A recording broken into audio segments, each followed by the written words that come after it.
Welcome to True Talk Radio, your home for facts, fairness, and fearless conversations about saloon economy. We're not just any radio. We're an economic governance radio station where they break down big decisions, policies, and budget in a way where go make sense to you. For our flagship Sunday show We Economy, we bring you the real bread and butter issues where they around prices, jobs, taxes, and how policies they affect unu pockets. We also get more programs where they come every week. So join me now on 98.5 FM and online at True Talk FM. This now your platform, your economy and your voice on True Talk Radio. Get the facts, get True Talk. Welcome to True Talk Radio, your home for facts, fairness, and fearless conversations about saloon economy.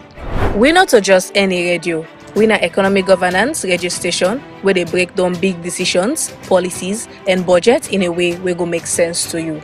For our flagship Sunday show We Economy, we bring you the real bread and butter issues where they around prices, jobs, taxes, and how policies they affect unu pockets. We also get more programs where they come every week. So join me now on 98.5 FM and online at True Talk FM. This now your platform, your economy and your voice on True Talk Radio. Get the facts, get True Talk.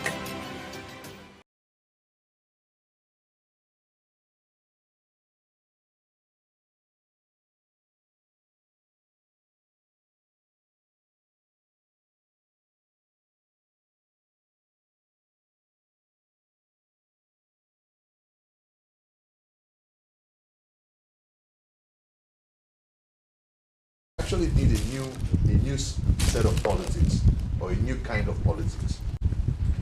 But we'll return to that in a bit. Are you all ready for us to jump in? Okay, we can jump in. So the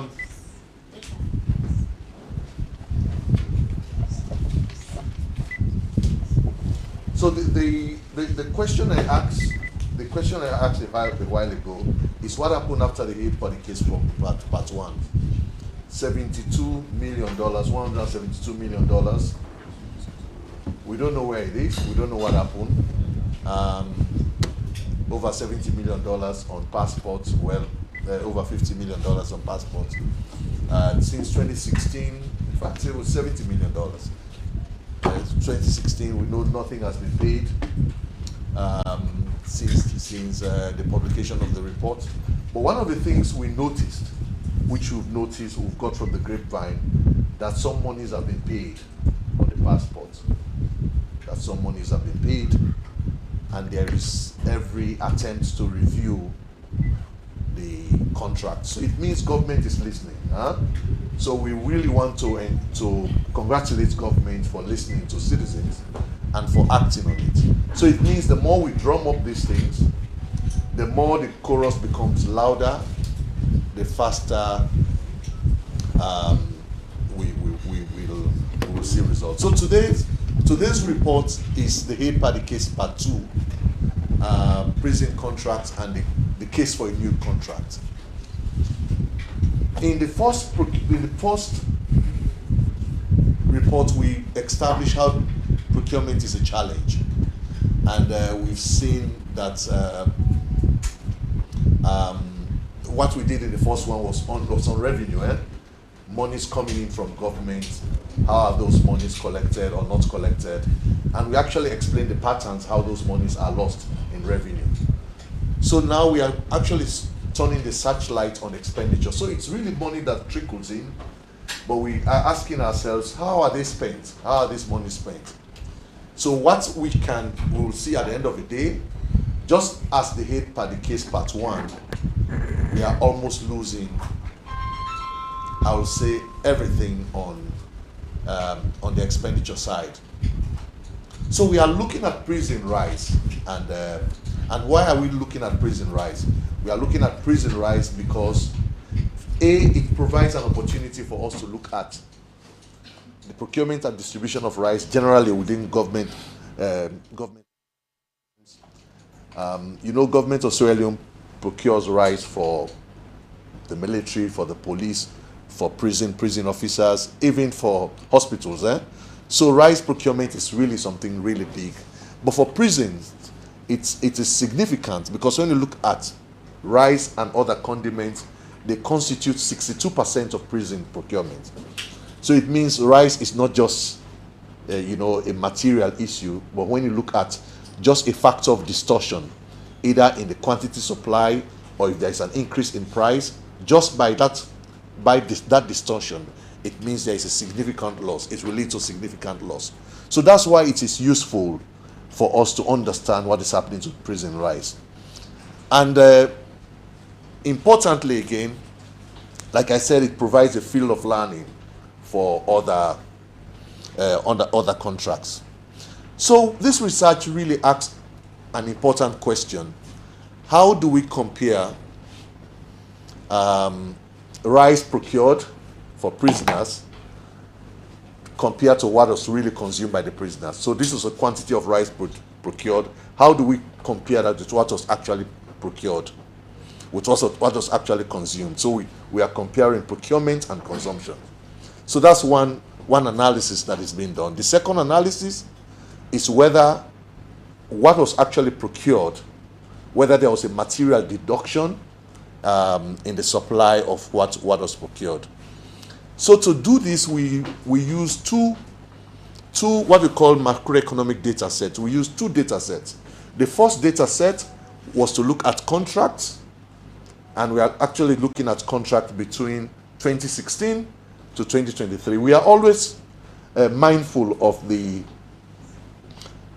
calendar we choose for the research. So we choose 2016 to 2023. 2016, we looked at 202 contracts under the past administration, and we looked at 350 contracts under the current administration. And then, so it will be useful to see whether those patterns are changing or whether there are systemic issues that we're still grappling with. So with that data set, those two data sets, it gave us the opportunity to see whether there is a connection between the politics that we practice and public procurement. Sometimes we do believe there is this common saying that, when your party wins, you benefit.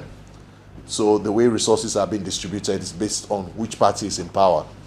But normally we say this without a body of evidence. So we'll try to see whether this research actually provides that. So that's really the broader introduction of the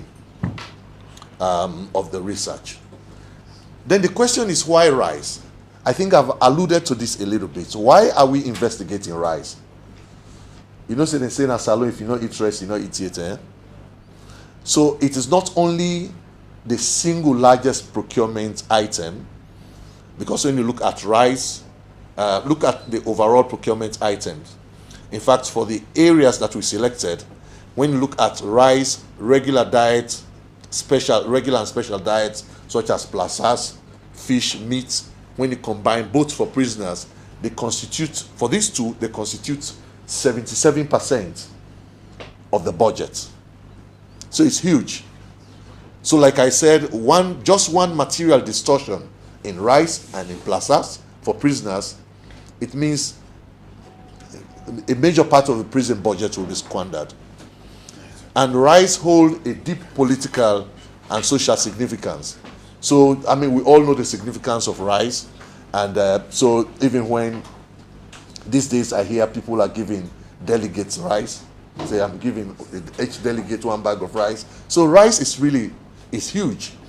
And we understand that there's a cultural practice where they say, the party in power, supporters of the party in power provide supplies to prisons, such as, they provide plazas, they supply plazas. So like these women leaders that support political parties, they all find ways around prison supplies to keep their own pots boiling. So, but like I said earlier, apart from the correctional services, rice is supplied to other agencies. So rice is supplied to police, to the military security forces. So this is why we said rice is an important factor. So just by reforming rice, government of Sierra Leone can save quite a lot of resources just by reforming rice. So we are only using prison as a case study to see what government can learn from this field. So look at the bar chart. Look at others. Cooking gas is just 12 million, and all of these monies are now converted into new loans. So we made sure we convert the old loans into new loans. So that's the first set of data. The first set of data is to see the data on rice. This is the procurement. These are the procurement figures. The second set of data is to look at the prison population over time. So if they say you're giving 10 loans for food for 10 people, it means on average, each person is entitled to how many loans? 1 loan, eh? So if we have this for prison, for rice and special diet, and you have this per year for prison, so it means you can actually divide for each year. You can get the actual spend. That picture is not ours. It was actually borrowed from one journalist that visited prisons. So those are the people we are talking about. So you can see from 2016 and 2020 are the lowest years in terms of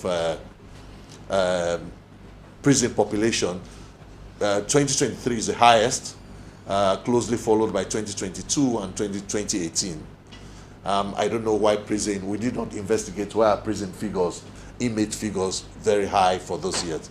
And just for you to note that we are interchangeably using prison and correctional centers, just so you know. So with these two data, this is good you put your attention to this. This table is really, it's a major part of the analysis. And today you're going to have a very short press conference. So after this, maybe I'll just be sharing three more slides. Then that will end the press conference. So that's why it's useful for you to pay attention to this table. So you can see the total procurement of rice, 212 million loans, or new loans, which is 211 billion new loans, old loans. Then the total per prisoner population, you can see each amount and the prisoner population assigned to it. Then you can see the average expenses per prisoner per year. And then we derive the daily expenses, and then we derive the per unit cup, and then we derive the number of cups per prisoner per day. So here's the thing.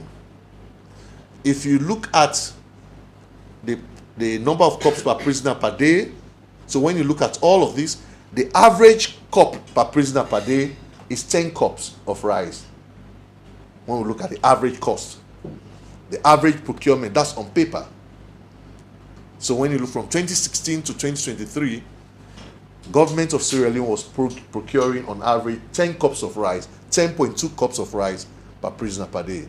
For those of you, how many cups of rice do you eat in your house? 3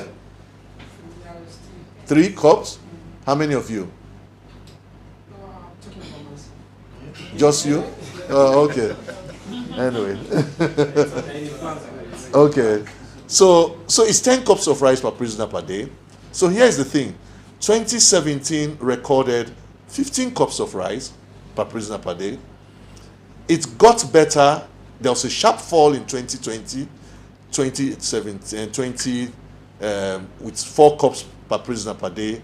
2021, 7 cups. 2022, 6 cups. But it's got worse again in 2023. One of the things we found out, there is a correlation between 2023 and 2017.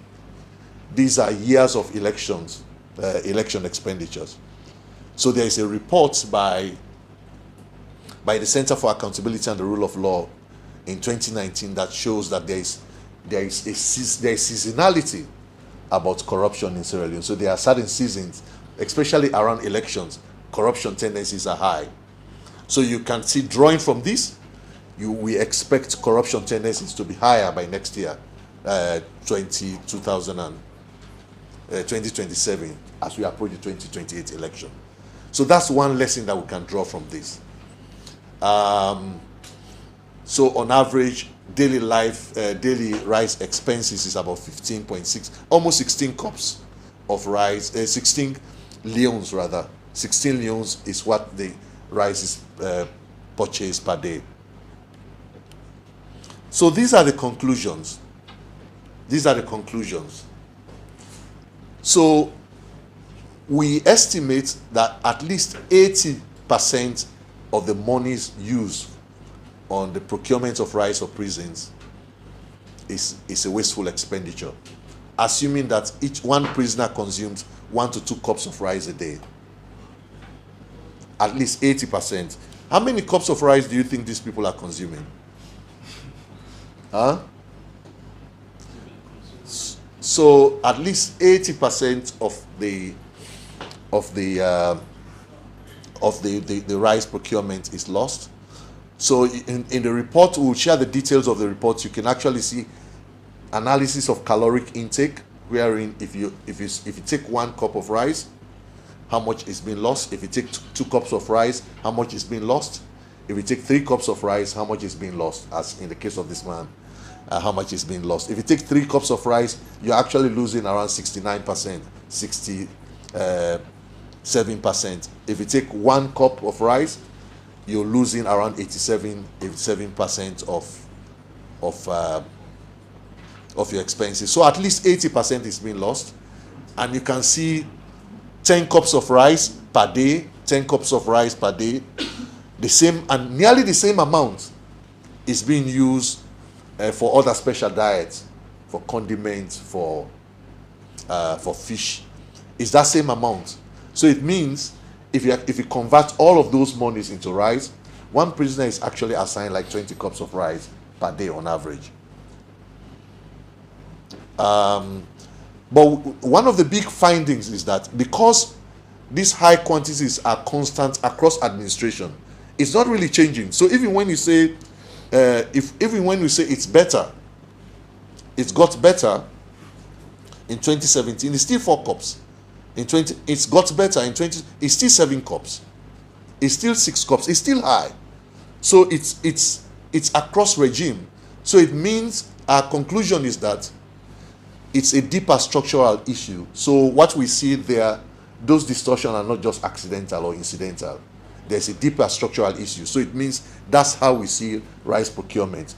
And through the key informant interviews, there are a number of people who were saying that a complimentary card, getting recommendation on the back of a complimentary card from someone at the State House or the party office is stronger than your proposal, your business proposal that you can give. So this is how you see the nexus between politics and procurement. So we've explained how 2017 was an issue. So procurement, number 4, procurement of food for prisoners is closely entwined with the politics of the state. So our review shows that 60% of those contracting farms, like the women that supply plazas, like the women that the people that provide, procure provisions for prisoners, 60% of them actually changed up with the change of the administration. So it means businesses are politically mobilized, and there is a tendency for them not to endure beyond the administration that created them. So one of the findings, again, which is number 5, which is very important, is we found potential instances of double dipping, and this will require further research. We did not find this out in any sufficient depth. But one of the things we found out is that monies are allocated for prison farms with the implied hope that these farms, prisoners will engage in farming. And by the way, it's a correctional center. So because the correctional center, prisoners will engage in farming, and some of the proceeds will be plowed back into prison diet, right? We did not find any relationship between prison farming and then prison procurement. As a matter of fact, all food items are still being procured by government. And then the last conclusion we have is that there is a wide acceptance across political groupings that inflated contract, especially to SMEs and subcontractors, these are the safer ways of compensating party loyalists. So when people fight for positions, they fight for their party to be in position, these are the things that they fight for. This is not the hate party case. These are the things that they fight for. So if my party should come to power. Look at the blacklisting of contractors. So after your party lose power, you blacklisted. So these are the findings. So we recommend two things. I mean, the C is just a talking point. And we recommend for government to use this evidence and then to reform the way prison rice distribution is done, not only for prisons, but for uniform personnel, for hospitals, where government is providing food. And we expect that this review can draw on best practices around the world. And the aim is to reduce cost, to maintain nutritional qualities, and reduce administrative burden. There are a number of governments, really, they have the way of doing stuff if they want to do it. And there are many good models around the world as to how prison feeding is done. So we can learn from that and then see how we can utilize that to cut costs and maintain nutritional quality. Improve, not even maintain. We improve nutritional quality and reduce the administrative burden. We've seen many prisons where just contractors are just hired to feed prisoners. So if you are providing a plate of rice per prisoner, there is no need for you to buy 500 bags of rice. You just get someone to provide a plate of rice for prisoners, and that person will be charged. The cost will be charged at the end of the day. But it's still a cost-benefit analysis. But the strongest recommendation is to expedite ongoing efforts aimed at digitalization of procurement process. We know government through the NPPA is working on digitalization of procurement processes, wherein people can see what is procured in real time, and protests can be done on those procurements in real time, and so just to ensure transparency and accountability. So with those two recommendations, we believe prison procurement can be better.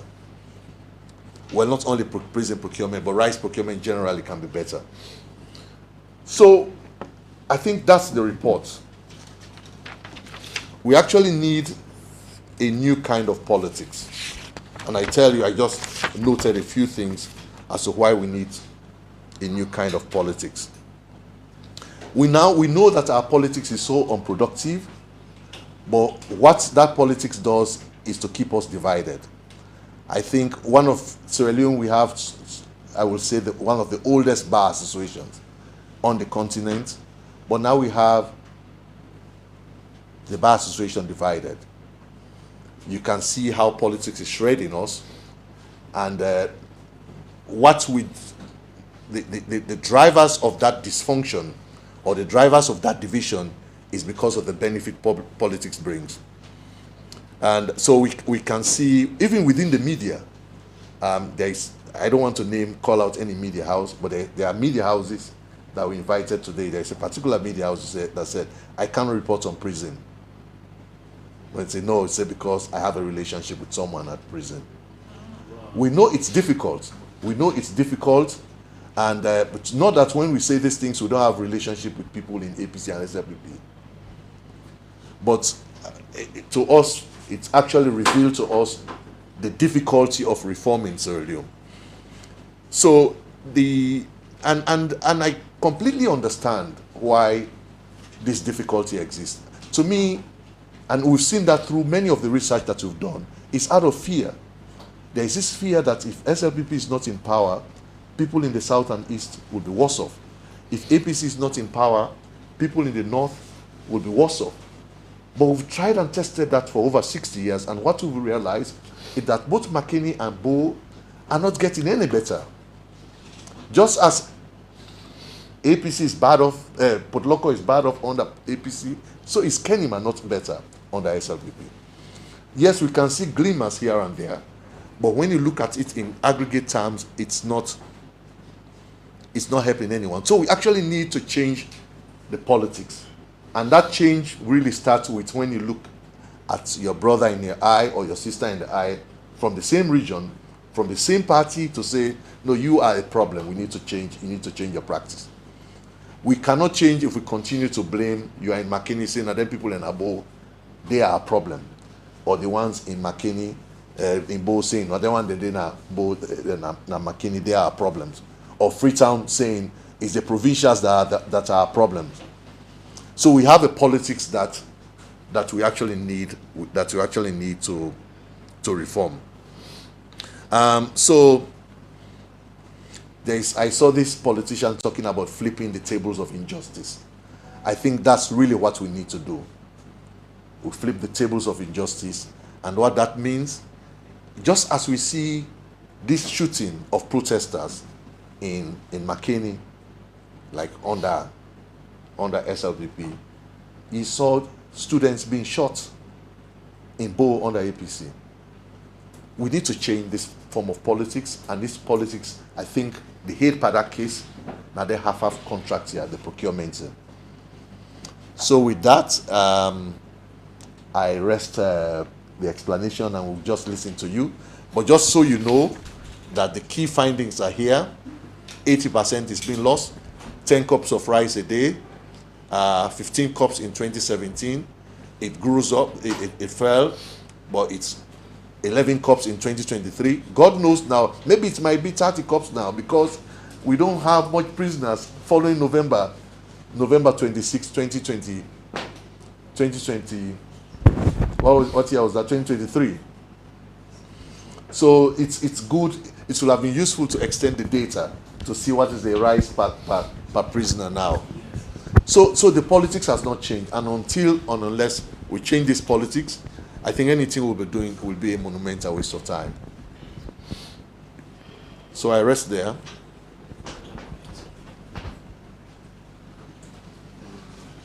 Any comments?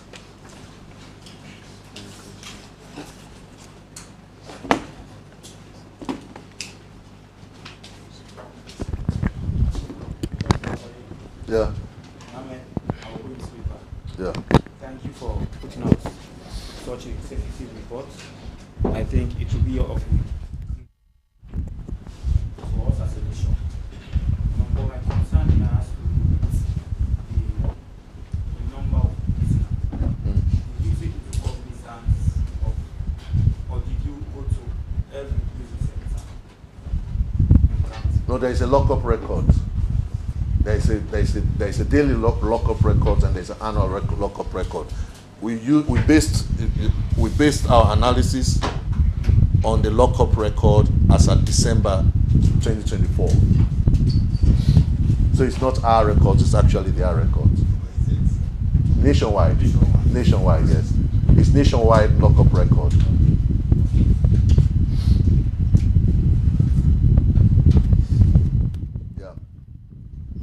Any other comments? If you don't ask me a question, I will ask you. Yes, sir. Yeah. Mohamed Abu from Rise Series. And talking about the rise and fall of the price per cup per day. Mm-hmm. And how do you reach out and determine these figures? Maybe getting it, of course, like in 2007, we're getting about 4 cup, 5 cup, keep on increasing. Was there any reason to justify that, why the increase and why the decrease as well? No, we did not find that out. We did not investigate why is it increasing. What you're showing is just reporting verbatim what we saw. And the price of rice at that time, and the number of prisoners as at that time, the allocation of contract as at that time. Yeah. In your submission towards the report, you said about we need a new politics, and these two parties have been here for something like decades. The same trend keep on happening. How best can this report help in tackling about this new politics we need? It's not just this report; it's our collective action after this. And what we've now realized is that the next 2 years is a crucial moment for Sierra Leone, because this is the time that politicians listen to voters, to citizens. because around in Sierra Leone, hardly do you see politicians referring to us as citizens. They see us as voters all the time. So this is the time that we are having power. So I think the best way to correct that, to make this useful, is when you have people in Bo and Kenema telling SLPP that you need to do something about this.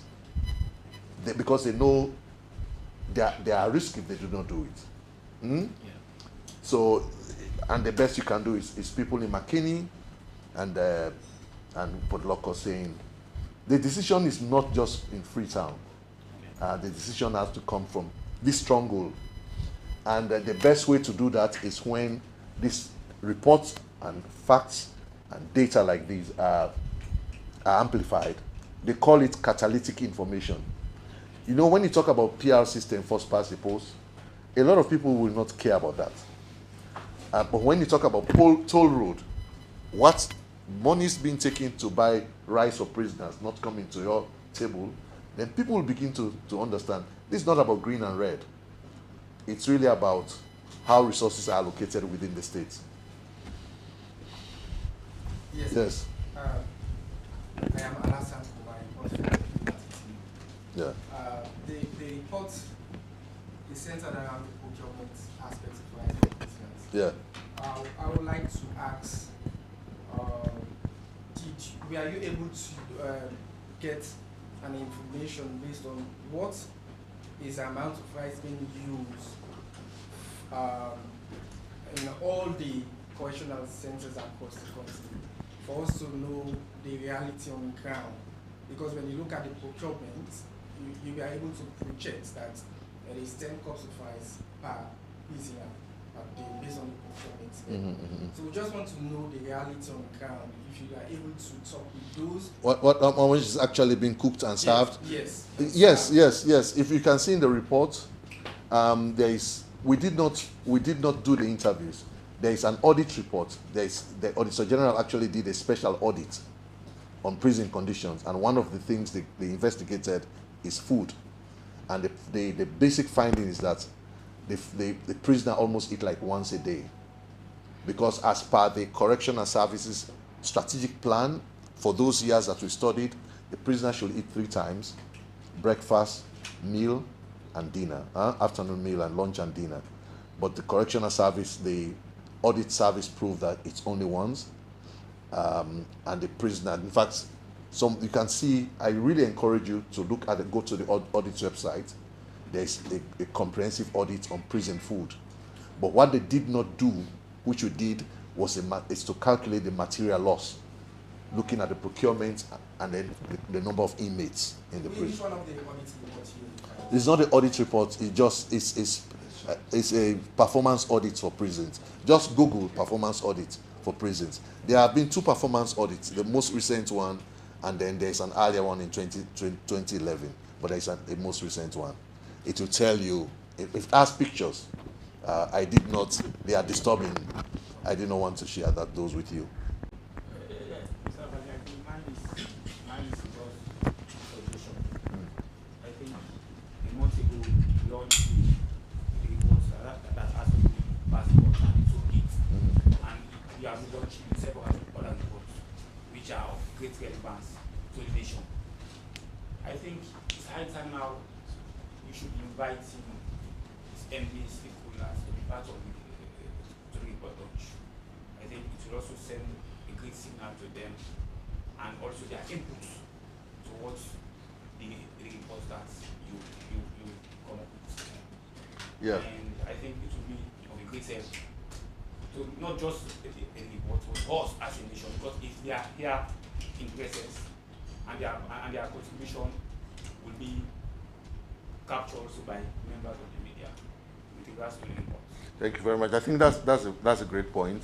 What we are doing, all of these reports that we're launching for the past months now, we are actually putting all of these into a movement, and that movement will include all of you here, if you like, but beyond that, we always make sure we engage, because part of what we do at IGR is we measure ourselves not just by blasting, we get report to, we blast on television or radio or newspaper, as the case may be.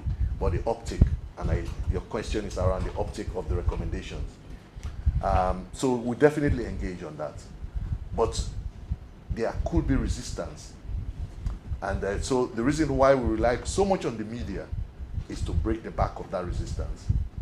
Because normally a lot of people could believe that the best way to build capacity of the state is to provide equipment, you provide training. But what we've realized in governance reform, training and equipment is just a piece of the puzzle. But the voice of citizens and the standards they demand, it goes a long way to build capacity. So that's why celebrate, for example, the things that we saw on the passport. We need a stronger force to ensure that the toll road recommendation is implemented. So yes, I take your point, we engage. There are times we even invite them to validation sessions on the report before it goes to the public.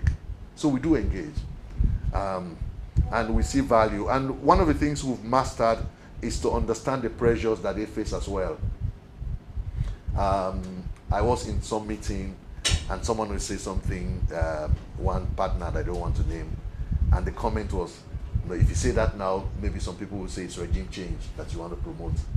So, but we are mindful as well, and that's why what we are bringing out, for better for us, Sierra Leone, is we have to live with APC or SLPP. So what we always bring out is the systemic issues that should be addressed. So whichever party is in power, we are better off as citizens, rather than politically motivated advocacy. So we do transformative advocacy, transformational advocacy, which is to correct the problem once and for all, irrespective of which party is in power. Yes. I could remember when you launched the first reports, we did a follow-up interviews and programs. And I did interview the Director General of SLRC.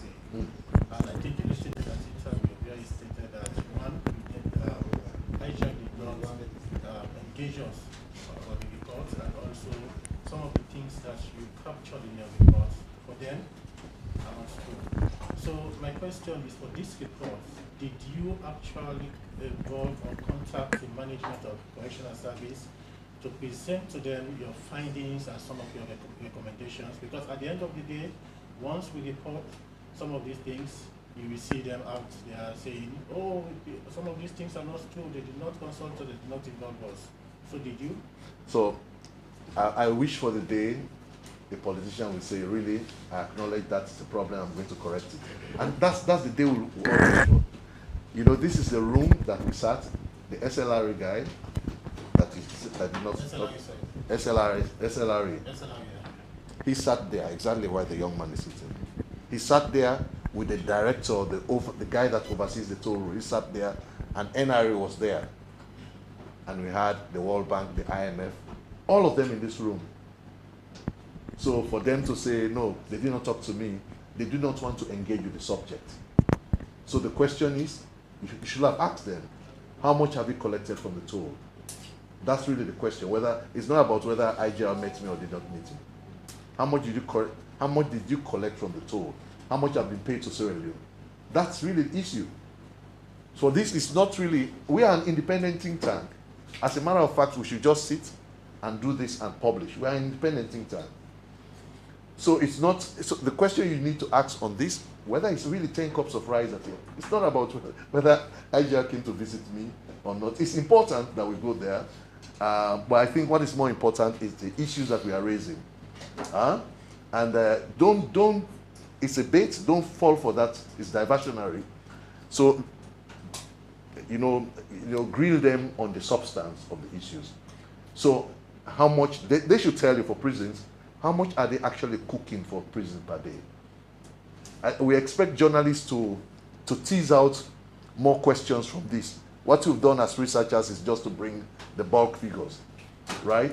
And maybe they will allow you to visit the prison to actually know how food is being prepared, how much is being supplied. That's fine, right? Just prove us wrong. Don't fall for that bait, whether you're invited or not invited, yeah? Any more questions? Okay, so I take it that we are all part of the movement for change in Sierra Leone, and so I want to thank you very much for being part of the Hate Party Case Part 2, and you have to watch out for Part 3.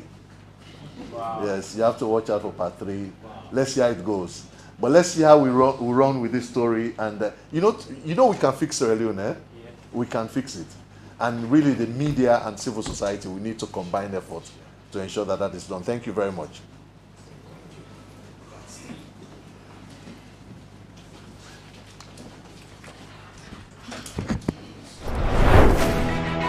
Welcome to True Talk Radio, your home for facts, fairness, and fearless conversations about Salone economy.